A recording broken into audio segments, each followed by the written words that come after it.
The first time I walked onto that beach at Coronado, the Pacific hit me like a slap from something ancient and indifferent. Pre-dawn. February. That particular California cold that doesn't announce itself, it just finds every gap in your gear and parks there. I was the only woman on the grinder that morning. Not unusual. Not new. I had stopped counting the ways that fact rearranged itself in people's faces, the squint, the smirk, the slow blink of recalibration. I'd seen it in Fort Benning. I'd seen it in Bragg. I'd seen it at the selection board when Captain Dietrich slid my psychological evaluation across the table and said, with genuine confusion in his voice, "Lieutenant Vasquez, are you sure about this?" I was sure. My name is Elena Vasquez.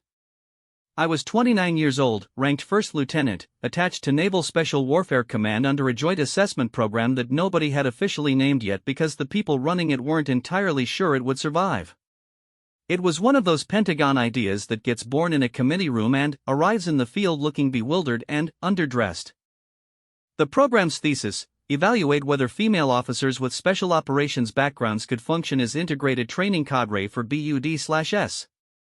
The program's actual function, as I understood it within my first 48 hours, find out how fast the institution would try to metabolize the idea and excrete it. I understood my role. I wasn't there to be a symbol. I was there to run a training evolution, evaluate performance, and submit documentation. Clean. Professional. Done. Nobody told the recruits that. Hell Week minus 6 days. The class was BUD/S 331. 41 men, average age 22, various levels of elite physical conditioning and approximately 0 levels of patience for the training officer standing in front of them who did not match their imagination of what that role was supposed to look like. I called them to formation at 0430. Sergeant Holt, my assigned enlisted support, a compact, weathered man with the emotional expressiveness of a loading dock, stood 3 steps behind me and slightly to the left. He'd been at BUD/S for 7 years. He said 4 words to me when we first met: "They'll test you first." He was right. I had them standing in 2 rows on wet sand, the ocean behind them doing what the ocean does at 0430, which is make everything feel like it's the end of something. I gave the first order. Drop and give me 50. The silence that followed had texture. Not confusion, they'd all heard the command before. This was the other kind of silence. The kind that's actually a question. The kind that says from you? One of them laughed. Not loud. Not defiant. Just released. Like he'd been holding it and couldn't anymore. I located him without moving my head. Second row, third from left. Broad through the shoulders, face like a college lacrosse player who'd taken one too many elbows and developed a personality around it. His name was Brecker. I'd read every file. I remembered every name. I let the silence run 2 full seconds past comfortable. Brecker. He straightened. Not much. Just enough to signal he'd heard. That laugh costs the class 20 extra. Ma'am, that response costs them 20 more. The air changed. Not fear, not yet. Something more interesting. The recalibration had started. I watched it move through the rows like weather. 70. Now. They dropped. I want to be precise about something, because this story gets told wrong sometimes, by people who weren't there and who need it to mean something simple. This was not about proving a point. I was not angry. I was not performing toughness to compensate for some wound. I had been doing this, breaking men down and watching them rebuild into something that could operate in darkness and pressure and fear for 4 years in various capacities. I was good at it the same way some people are good at reading weather or reading faces. Pattern recognition. The ability to see what someone will become before they do. What I was doing on that beach was my job. The complications were everyone else's problem. The first 3 days were excavation. That's the only word I have for early BUD/S. You dig down through everything they think they are, the college records, the athletic trophies, the stories they've been telling themselves since they watched their first war movie, and you locate the actual person. Sometimes there's someone real down there. Sometimes there's just a story all the way through, and those wash out by day 4. I ran them through Surf Passage until 2 men vomited and 1 asked for medical evaluation, which I gave him without comment because that's the rule, and the rule exists because people die if you ignore it. I ran them through Log PT until the smallest man in the class, a wiry Filipino-American kid named Castillo who looked like a strong wind could reclassify him, outlasted 2 men twice his size by sheer, I can't call it willpower. It was something more specific. Something that doesn't have a clean name. The ability to locate some internal fixture and latch onto it when the body is filing a noise complaint. I noticed Castillo. I noticed Brecker, too, for different reasons. He was capable. Technically strong. Fast. His swim times were in the top 5 of the class. But there was something performative about his effort, like he was constantly checking to see if someone was watching the right way. His output was calibrated to audience. Which meant under genuine chaos, with no audience and no calibration point, I wasn't sure yet what he had. That was my clinical read. My human read was simpler. He reminded me of my brother Marcus before 2 deployments, and a long silence rearranged him into someone more honest. Day 4, 0200, I had them in the water. February Pacific. 52 degrees. The body's objections to this temperature are not abstract. They are specific, sequential, and, eventually, very loud. The cold gets in through the wrists first, something about the way the blood runs close to the surface there. Then, the feet go wrong. Then, a particular kind of mental interference starts, like static eating into a signal, where coherent thought gets harder and, some older, more animal part of the brain starts making suggestions. I was on the beach. I was not in the water. I want to be honest about this too. There were moments, watching them, when I felt something that was not quite guilt and not quite sympathy and lived somewhere between the two. The knowledge that suffering is the instrument and you are the hand on it. You don't enjoy it. But you don't flinch from it either, because flinching would mean you've confused their comfort for their survival. Vasquez. Sergeant Holt. Beside me, barely audible under the water noise. Brecker's pulling left on the partner carries. Deliberately. Putting it on Castillo's side. I watched. He was right. It was subtle enough to look like fatigue, but fatigue distributes randomly. This had a pattern. I filed it. The thing nobody talks about, in the stories people tell about training elite soldiers, is the paperwork. Every evolution documented. Every performance metric logged. Every medical flag recorded and routed. I was doing this at 0130 in a prefab office that smelled like industrial cleaner and old coffee while the class got 3 hours of sleep on the floor 2 buildings over. I was on my 4th review of Brecker's file when my door opened without a knock. 3 men. 2 recruits I recognized from the class, Hennessy and Park, both solid performers, both carrying the particular brand of purpose that meant this was not a spontaneous visit, and, behind them, a 3rd man I did not recognize. Older. Civilian clothes. Watching. Lieutenant, Hennessy said. Not ma'am. Lieutenant, the way you say a title when you want it to mean less than it does. We wanted to register a concern. I have a process for concerns, I said. It starts with the word ma'am and it happens during designated hours. It's about the training structure, Park said. Some of us feel it's been adjusted. For reasons that aren't program aligned, Hennessy finished. I looked at the man behind them. He hadn't moved. His face was the practiced neutral of someone who'd spent years making it unreadable. Who are you? I said. He smiled. Small. Patient. Nobody important, he said. Don't mind me. I looked back at Hennessy. Write your concern down. Submit it through the chain. I'll read it. With respect, ma'am, there it was. Some of us question whether the current training cadre has the operational background to a Hennessy. He stopped. I've been through SFAS. Ranger School.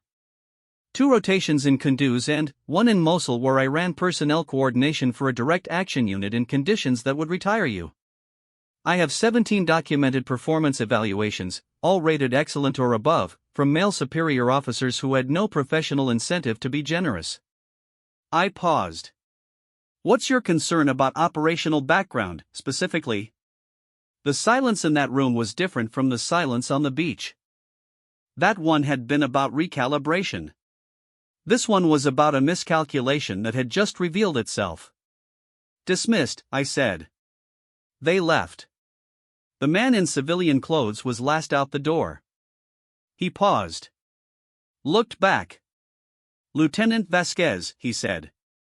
The patience in his voice had shifted to something else. Something more careful.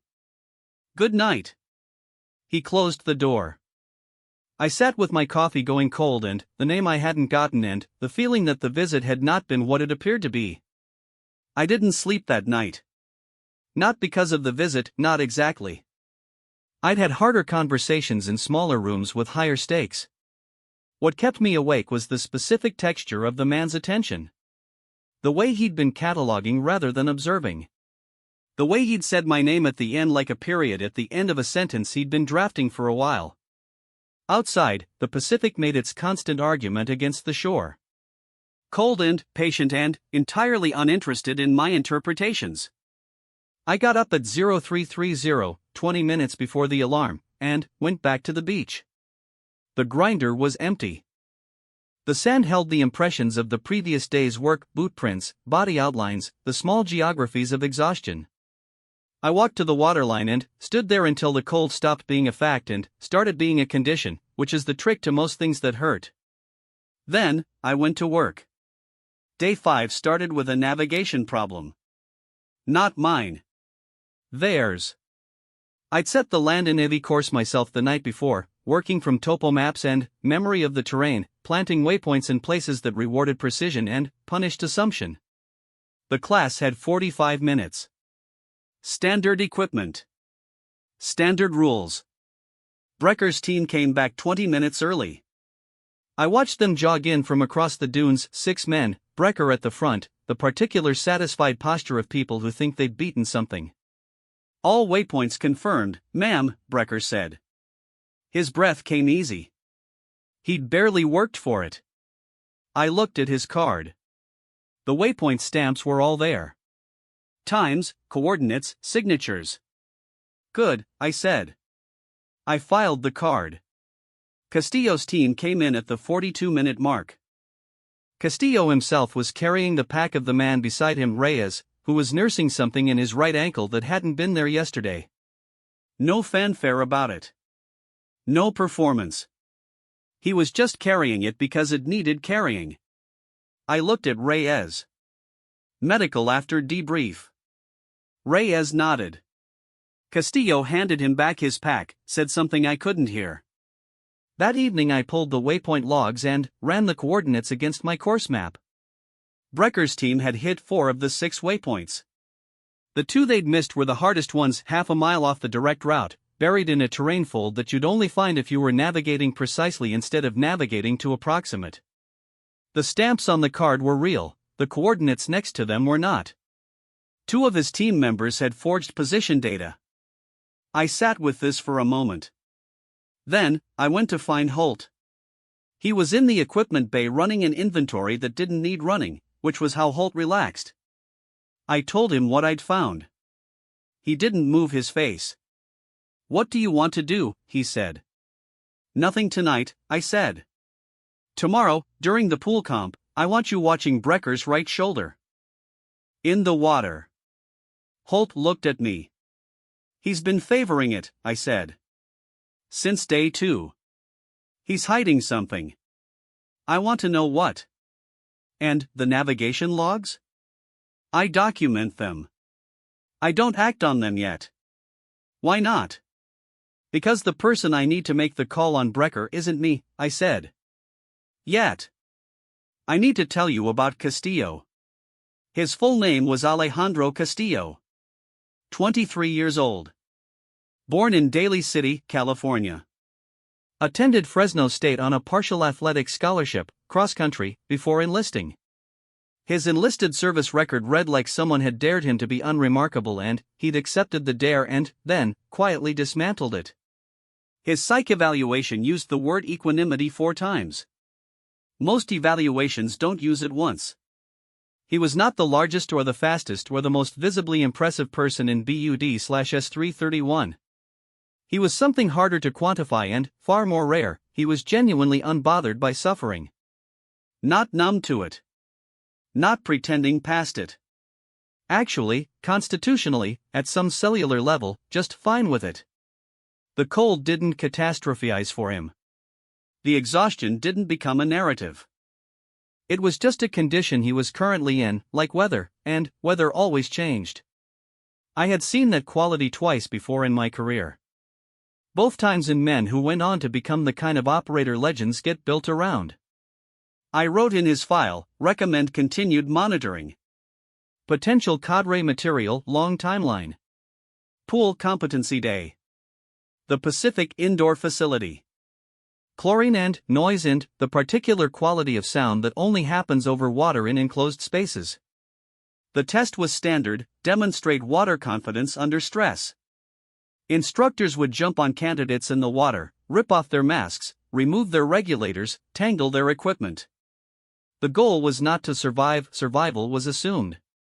The goal was to remain functional. To solve the problem without panic reshaping it into something unsolvable. Brecker went 7th. I stood at pool's edge.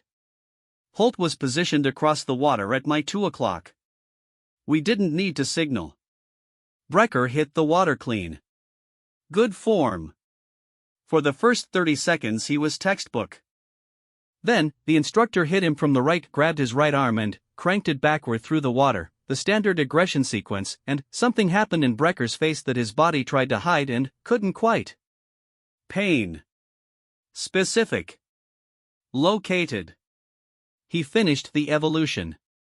His time was acceptable. His form degraded in the final 20 seconds in a way that could read as fatigue and was actually something else. He came up the ladder. I was waiting.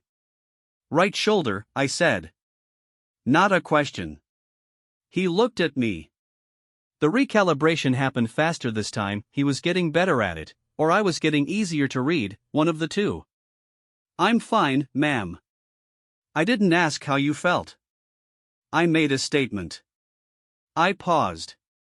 Medical evaluation. Today. Ma'am, I can Brecker. The shoulder or the navigation logs. Your call, which conversation we have next. The air went out of him.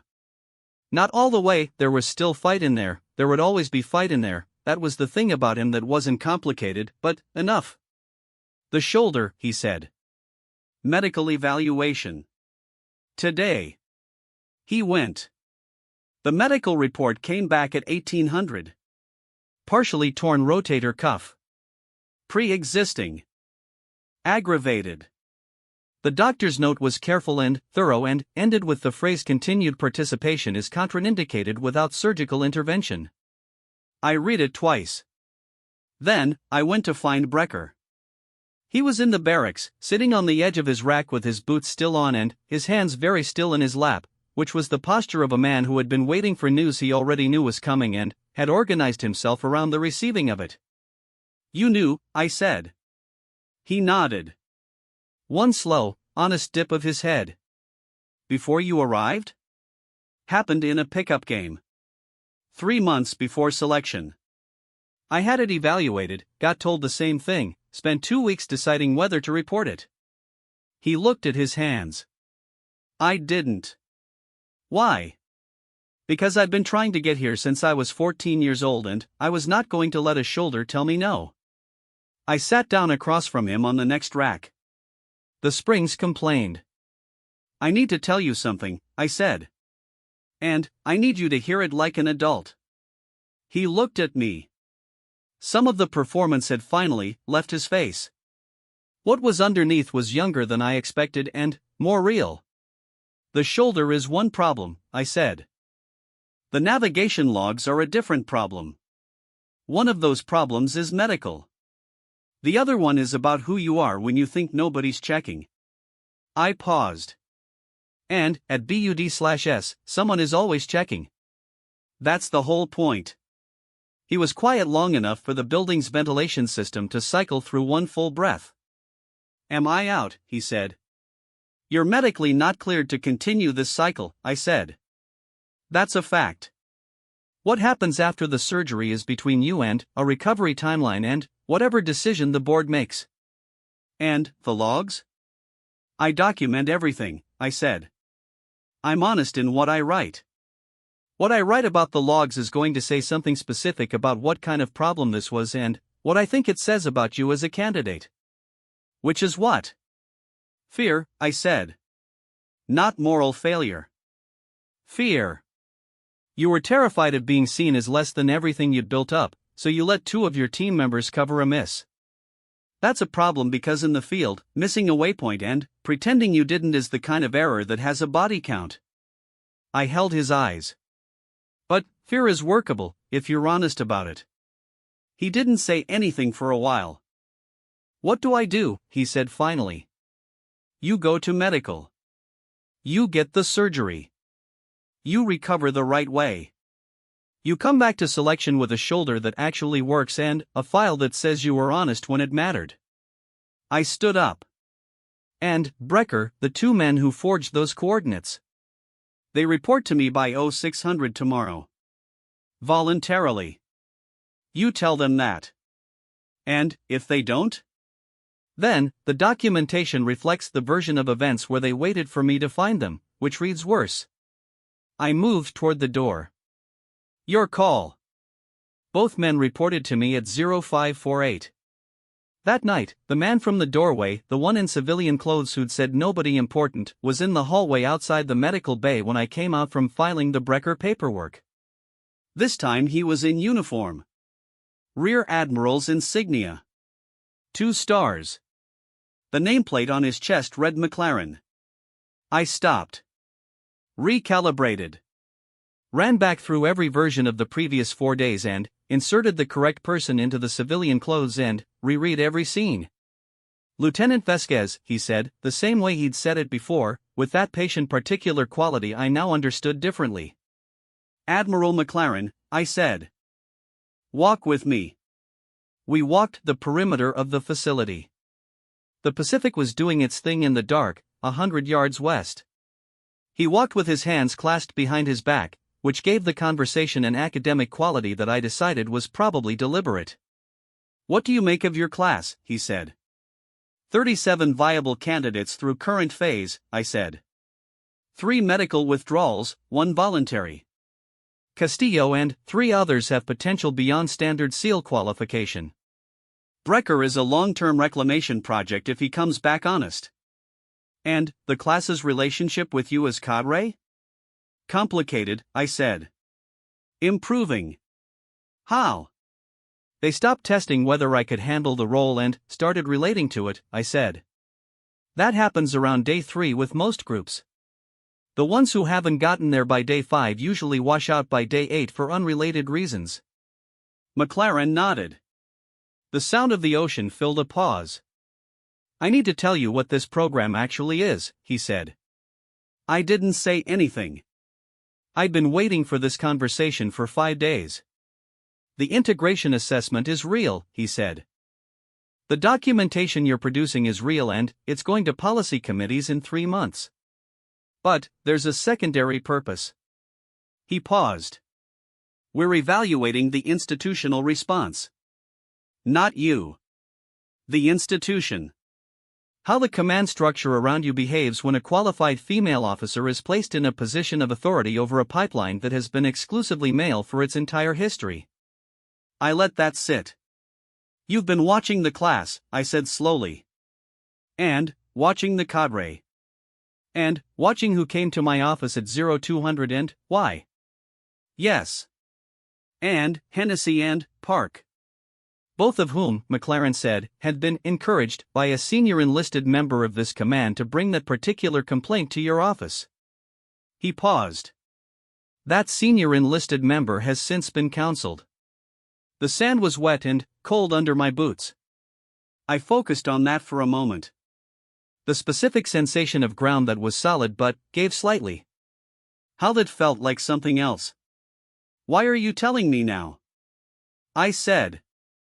Because tomorrow you have 48 hours of Hell Week prep to run, he said.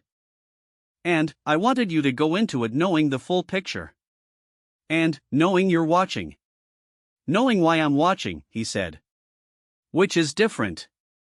We stopped at the edge of the grinder.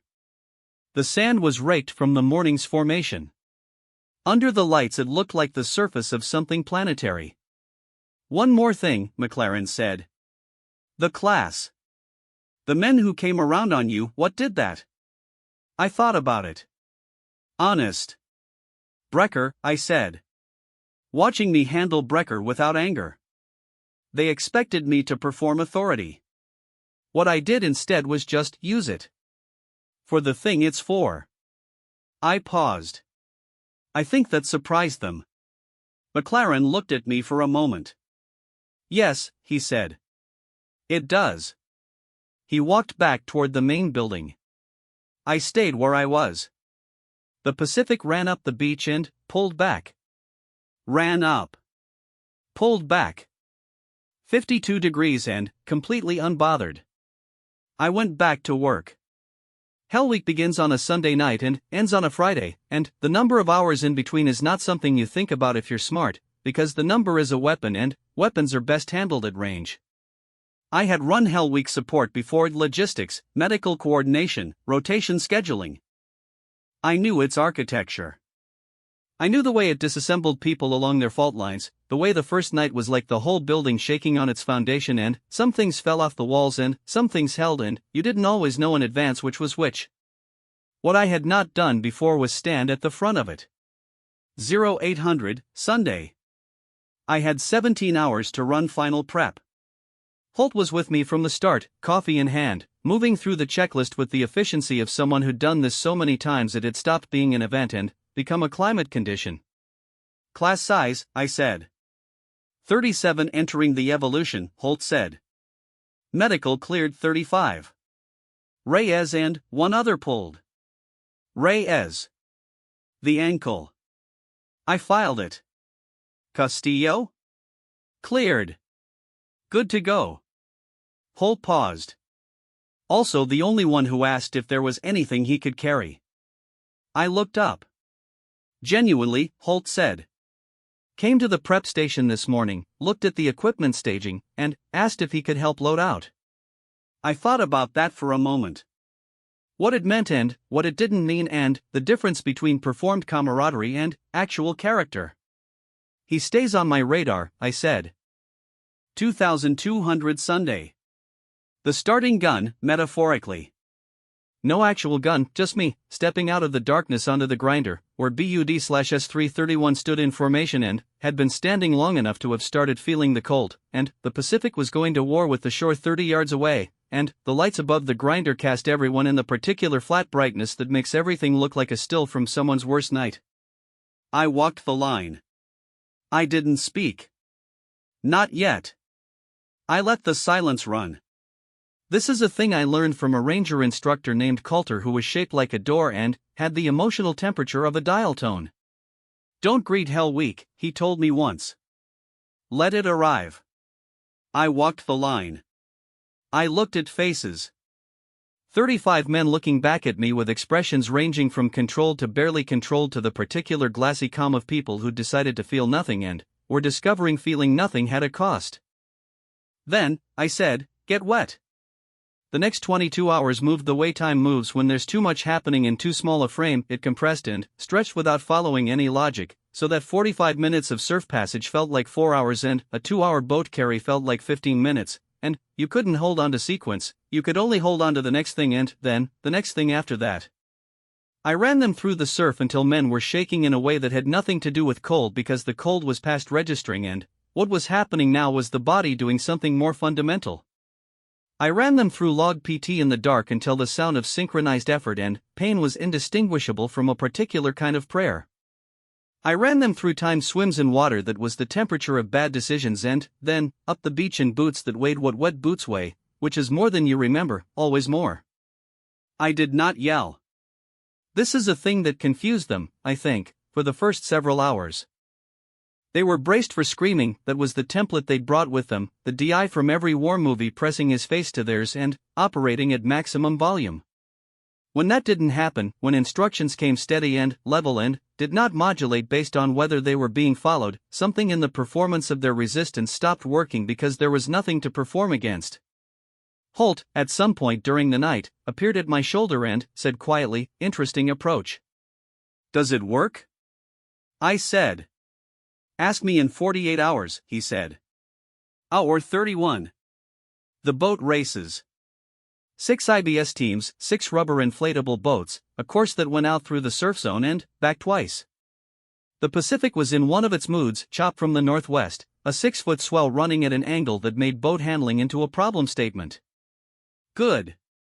Hardship without hostility, the ocean was the model I was trying to run. Castillo's boat team was the smallest by combined body weight. I'd put him there deliberately. I'd built the teams to create specific stress fractures and, then, watch what happened at those points. First race, they came in third. Second race, they came in second. The improvement had nothing to do with physical capacity. Castillo's team was operating at a caloric deficit relative to the larger teams by simple body weight math, and everything to do with timing. The way they'd found a rhythm together in the water, the way Castillo called adjustments in a voice that wasn't loud but was always heard. I watched this. Then, I watched what happened between the second and third race, when 2 of the larger teams started making noise about boat assignments, the way exhausted men make noise about anything adjacent to an advantage they think they've lost. Castillo said nothing. His team made no argument. They picked up the boat. They won the third race. Hour 48. The medical station had cycled through 7 candidates' hypothermia protocols, 2 foot issues, 1 man who'd been holding a shoulder problem of his own with slightly better odds than Brecker and, finally, stopped holding it. 5 had returned to evolution. 2 had not. 33 men remaining. My coffee was cold. I drank it anyway. The ability to not need things to be the right temperature is a skill that transfers. McLaren appeared at the edge of the observation deck at 0300. I'd stopped being surprised by his appearances, which was probably his intention, and stood there without saying anything for 20 minutes while I ran a compass-bearing exercise and watched 3 teams navigate at a speed that suggested 1 or more members were functional sleepwalkers. Castillo, McLaren said. Not a question.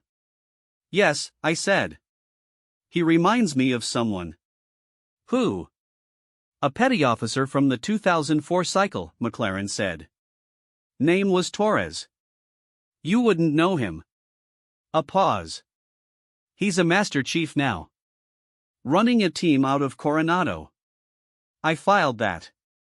The class's relationship with you, McLaren said. How would you assess it now? I thought about the honest answer. I don't think they like me, I said. I think they've started to trust me, which is different and more useful. McLaren nodded. Lieutenant, he said. When this week ends, I have a conversation I need to have with you about what comes after. The program? The program and other things, he said. He left it there, the way people leave things when they're real and they don't want to make them smaller by finishing the sentence. I went back to watching the compass exercise. Hour 67. Tuesday night moving into Wednesday morning. The time of Hell Week that the instructors call the valley, not because you're at the bottom of something but because you're in the flat middle, where the end is not close enough to pull you and the beginning is not close enough to push you and what you have left is just the question of what you're made of when there's no narrative advantage to being made of anything in particular. Men quit during the valley more than any other time. Not from injury, not from failure, from the simple act of doing the math on what they had left versus what remained and arriving at a number that didn't work. I was on the grinder at 0230, watching a class that had been reduced by 6 more men in the previous 12 hours, when I heard it. A bell. One of the recruits, a man named Garfield, solid performer, no red flags in his file, walked to the quitting bell and rang it 3 times with the particular economy of a person who has made a permanent decision and is already somewhere else. I watched him set his helmet down in the sand. The class watched too.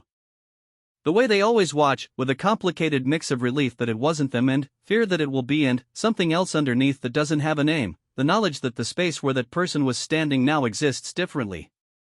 I walked to where Garfield stood. "You sure?" I said. "Yes, ma'am," he said. He was looking at the ocean. "I'm sure." "Okay," I said. That's all. There is no argument to be made in that moment, and trying to make one is a particular kind of disrespect. The decision is real and it belongs to the person who made it. Garfield walked off the grinder. I turned back to the class. "Continue," I said. Hour 79. Wednesday. The Pacific was different in the daytime, not warmer, not friendlier, just more visible in its indifference, which somehow made it harder. I had 29 men left. I was running on 4 hours of total sleep over 3 days, which was its own kind of information about what I was made of, and also about what I'd been asking of them. The rule I'd set for myself: I don't ask for anything I'm not currently doing or haven't done. This is not a performance. It's just the math of asking. At hour 81, something happened that I haven't written about publicly before. We were in the water. Surf passage. The chop had picked up and the timing on the waves was irregular, which meant the margin for error on entry and exit was smaller and the consequences of misjudging were more immediate. I was on the sand, watching entries. One team went out wrong, caught the wrong angle on a swell, boat went sideways, 4 men in the water and 1 man under the boat. Standard protocol, personnel accountability before anything else. I was in the water before I'd consciously decided to be in it. The man under the boat was Castillo. He caught an edge of the IBS on the way in, taken a hit to the ribs, and, for 4 seconds was in a tangle of current and equipment and impact that had all the components of bad outcomes. I got to him in what I estimated was 8 seconds from shore entry. He came up clear. No serious injury. Wind knocked out of him, a rib that would complain for 2 weeks, otherwise functional. He looked at me in the water.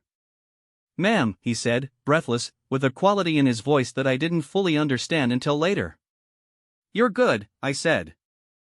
"Back to shore." We went back to shore.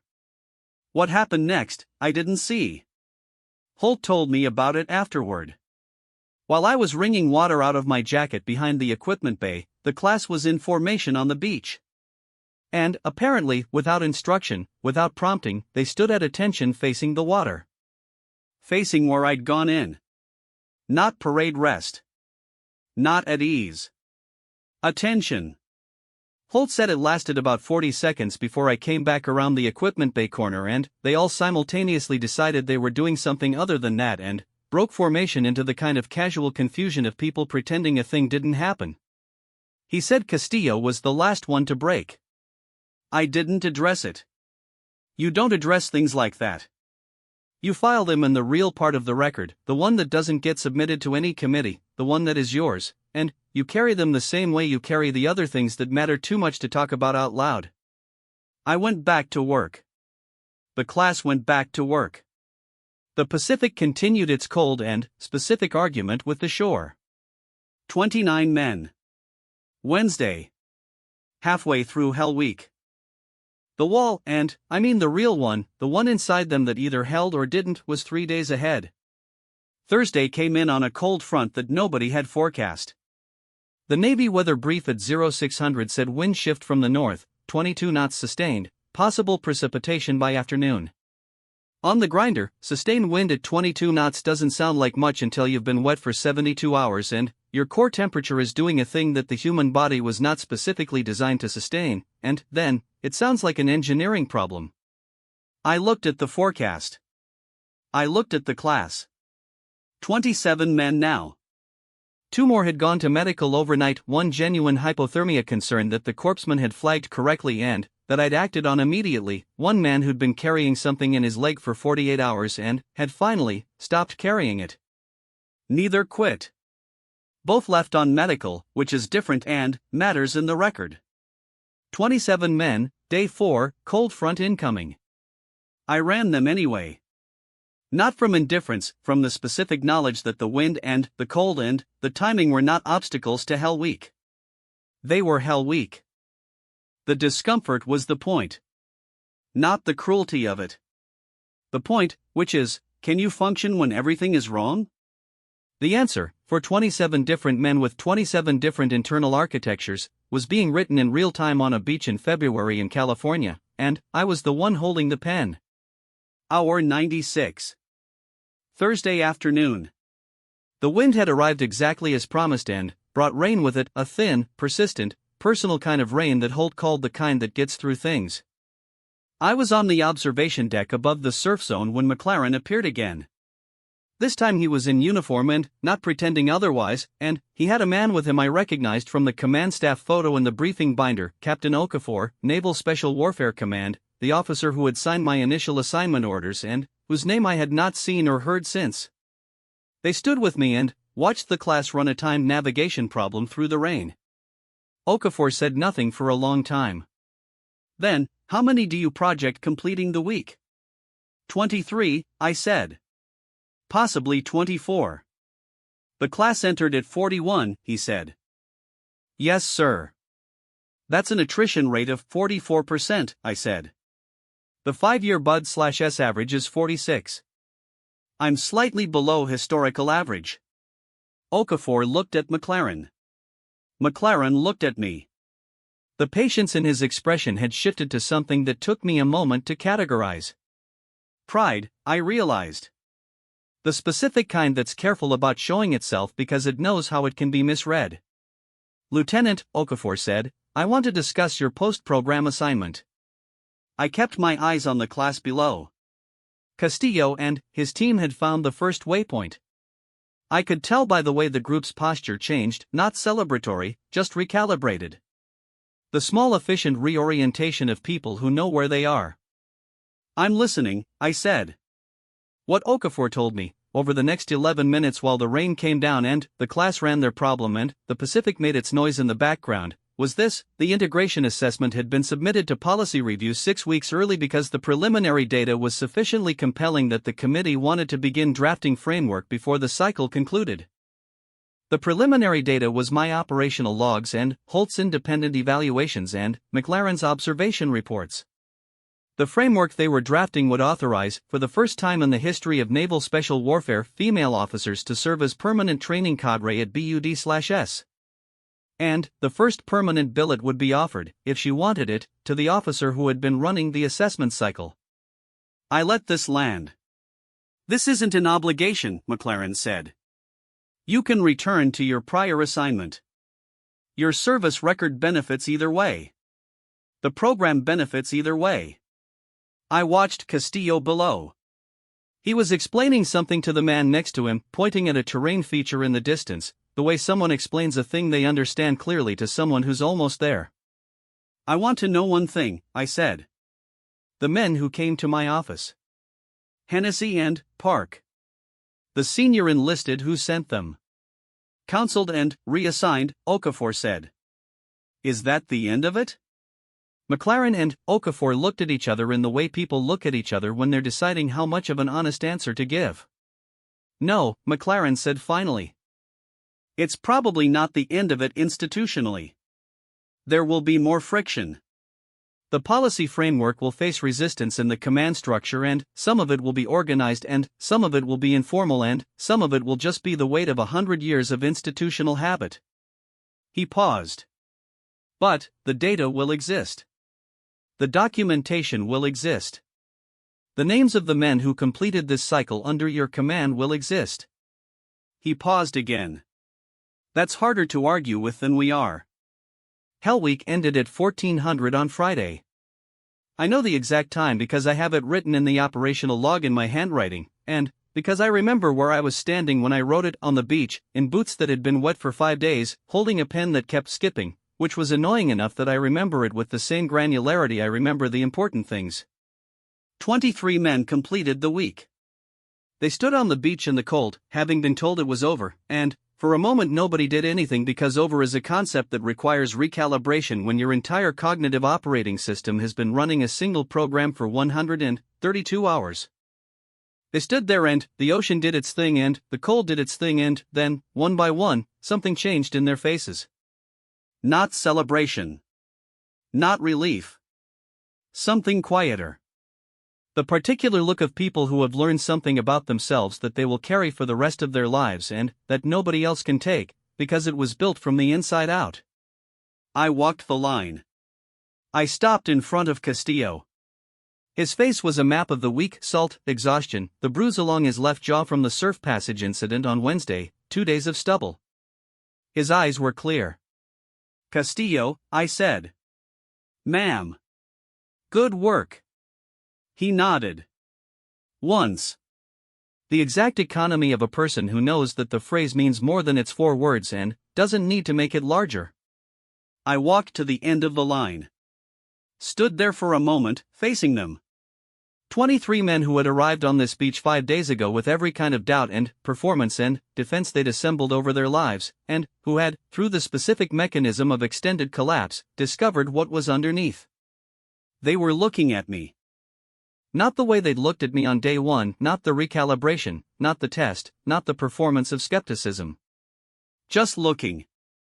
The way you look at someone who was there. "Secure," I said. They broke. The paperwork took 4 days. Assessment documentation, individual performance reviews, the medical logs, the incident reports including my own water entry on Wednesday, which I wrote up with full accuracy because that's the rule and the rule exists for good reasons. I wrote Castillo's recommendation for post-Hell Week advancement with more care than I'd written anything in recent memory.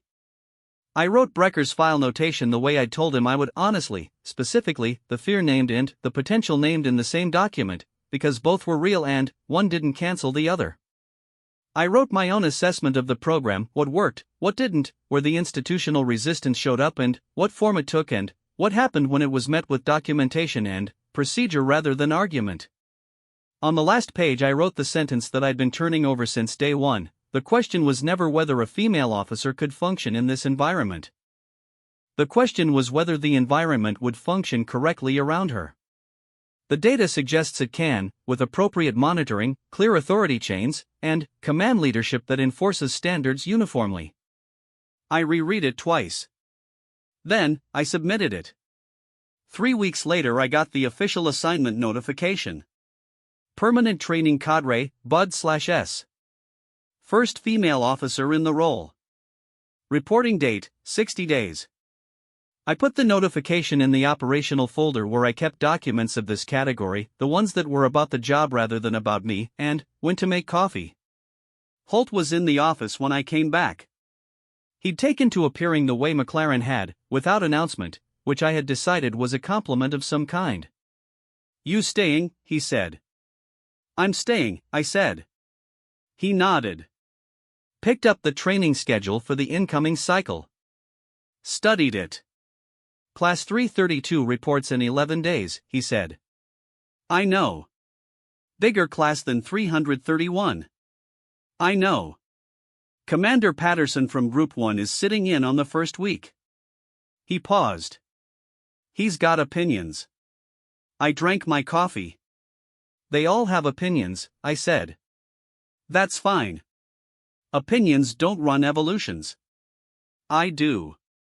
Holt almost smiled. Almost, it was a thing he did with extreme economy, which meant each near smile was a full sentence. 11 days, he said. 11 days, I said. I drive to the beach sometimes, early, before the rest of the world has figured out its morning. I park at the south end of the Silver Strand and I walk to the waterline and I stand there. February is the worst. The Pacific has a specific quality in February, cold and lateral and completely without sentiment, running up the sand and pulling back with the same rhythm it's been running since before there was a word for the thing it does. I think about the men who stood on that beach. The ones who completed the weekend, the ones who rang the bell, and the ones who went to medical, and the ones who showed up in my office with someone else's doubt wearing their faces. I think about what it cost to stand in front of all of them and simply do the job without performing it, without apologizing for it, without explaining it, just doing it the way it was supposed to be done, with the precision it required, toward the outcome it was designed for. I think about McLaren calling my name in the hallway outside the medical bay, and how long that name had been in his mouth before he said it, and all the observation it represented. I think about Castillo, who is currently, unless I've miscalculated, and I haven't, 3 cycles away from the kind of performance evaluation that puts a person on a particular kind of path. And I think about Brecker, who came back to selection after 14 months of surgical recovery and physical rehabilitation, and whatever internal work he did during that time that I wasn't there to see, came back and asked to be assigned to the cycle I was running and didn't ask me for anything except to be evaluated on what he actually did. He completed Hell Week in cycle 337. His navigation logs were clean. I was at the waterline when my phone buzzed. Halt! 332 buses arrived. They're on the grinder. I looked at the ocean one more time. 52 degrees. February. The same cold it has always been, arriving exactly as promised, entirely unbothered by anything I've done or will do or have been. I put the phone in my pocket and walked back to the grinder. There was a new class standing in formation on the sand. I walked the line.